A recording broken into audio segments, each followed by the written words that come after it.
Guys, welcome ulit dito sa aking channel. Gia Insta Review pa rin at bago na loan app na naman. Itong pag-uusapan natin, nakakaloka, napakarami talaga yung mga nagsisilabasan sa Google Play Store at sa App Store na iba't ibang mga loan app. At yung mga iba nga ay nagpapalit lang ng pangalan. Kunwari, yung mga loan app nila noong 2025, di ba, nagkaroon ng issue sa Securities and Exchange Commission or sa ibang ahensya ng gobyerno. Kapag hindi nila naayos yung issue nila, tatanggalin muna nila yung app nila sa Google Play Store or sa App Store. Then, after ilang buwan na medyo humupa-hupa yung issue, babalik na naman sila sa Google Play Store or sa App Store. At ang ginagawa ng iba, minsan nagpapalit ng pangalan. Kaya tataka ka na lang na bakit yung loan app na ito or yung bagong name ng loan app ay pareho lang yung feature nila doon sa mga reviews na nasubukan natin na utangan. Pareho lang yung way nila ng pagpapautang, yung mga charges, yung mga interest, at pati nga yung style ng app. Parehong-pareho doon sa mga na-try natin na ibang mga loan app before na nawala sa Google Play Store. Itong mga loan app, minsan nagpapalit nga lang sila ng pangalan. Ang i-share ko na naman sa inyo, itong Kuha Cash Loan App Philippines. So, under daw ito ng Crown Infinity Lending, di ba? Kuha Cash. Nakakaloka kung ano-ano na lang yung mga ginagawa ng iba't ibang mga loan app sa mga names nila, no?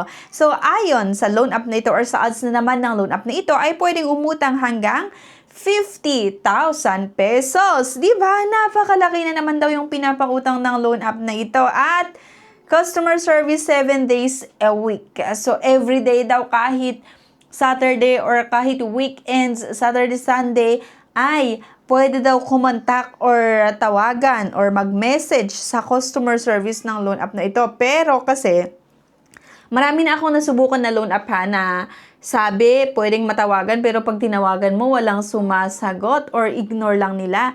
Minsan, papatayan ka pa nila ng tawag. Itong Kuha Cash talaga, parang sa una pa lang, hindi na naman maganda. Pero ito, susubukan ko pa rin. At pambungad nga ay pwedeng umutang hanggang 50,000 pesos. May 3 months or 91 days mahigit na repayment terms at 0.05% per day na interest. Napakabilis nga daw utangan to, fast cash, no hassle. Kasi nga, syempre, online naman talaga tayo mag-apply, kaya no hassle. At naloka ako dito kasi pambungad ay 50,000 pesos yung pwedeng mautang. Pero nung nag-next ako, naging 20,000 pesos na naman daw. Ayan. So, from dito, 50,000 pesos, naging 20,000 pesos na naman daw. Pareho lang naman yung days or 91 days na nilagay nila and 0.05% per day nga na interest. Ito yung mga basic information na kailangan nyong sagutan, like yung personal information, how many online loans do you have currently, then how many times you borrowed money before, longest overdue days, educational level, type of housing, marital status, at yung monthly expenses. Dito yung work information like industry, payroll period, monthly income, next pay date, and employment status.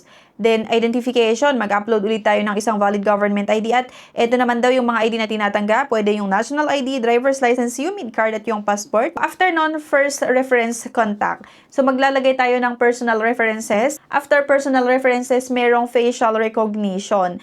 Identification na naman, kailangan natin makapag-upload nga ng isang valid government ID. Kung mapapansin nyo, may nakalagay na high approval up to 99% loan pass rate. Ito na naman tayo sa pambungad ng loan app na ito na kung saan pwedeng umutang hanggang 50,000 pesos. May terms na 91 days or 3 months. Pero sa dulo na naman ng aking loan application, yung 50,000 pesos na pambungad ng loan app na ito na kung saan nga sa kalagitnaan ng aking pag-apply, naging 20,000 pesos ngayon. 2,000 pesos lang pala yung pinapautang ng loan app na ito. At eto ha, nag-apply ako ng February 16. Ngayon, ang repayment date daw ay February 23, 2026 na naman. So, first repayment ay 2,000. Repayment time nga ay February 23, 2026. First installment, the second installment, and the third installment on time. 99% approval rate daw or pass rate yung application ko. Pero, next ko nga, kailangan mailagay na naman syempre kung saan natin gustong matanggap or kung saan ko daw gustong matanggap yung loan proceeds. Pwede e-wallet or via bank. E-wallet nga yung pinili ko, GCash, PayMaya, and GrabPay, yung option dito. Then, eto mga ka-Insta Review, pagka-submit ko, naglagay sila ng breakdown na kung saan kapag umutang daw ako ng 2,000 pesos, merong first repayment, second, at third repayment. And then, meron silang nilagay na details of the fees. Magkano yung mga charges na naman daw ng loan app na ito. So, una, may service fee na 740 pesos. Akalain mo yun mga ka-interview, 2,000 pesos nga lang yung uutangin natin or pinapahiram ng loan app na ito sa mga first time na mag-try dito sa Kuha Cash. Meron ito agad-agad service fee na 740 pesos, may interest na 91 at disbursement amount 1,260 pesos. Ang laki, akalain mo yon 2,000 pesos yung uutangin sana, din ang ipapadala lang ay 1,260 pesos dahil laki yung kaltas nila or yung charges nila like 740 pesos na service fee at interest na 91. Diba? Ang laki mga ka-interview na naman itong charges ng loan app na ito kaya isang pautangan online na hindi ko na naman nire-recommend sa inyo, hindi magandang utangan. Akalain mo yon napakaliit nga lang yung pinapautang, lalong-lalo kapag first na umutang, like 2,000 pesos lang. Pero ang laki din ng service fee nila, 740 pesos. With interest pa na 91, kaya nga, ang ipapadala lang ay 1,260 pesos. Di ba nakakaloka talaga yung loan app na ito? Kaya isang loan app na hindi magandang i-recommend sa inyo.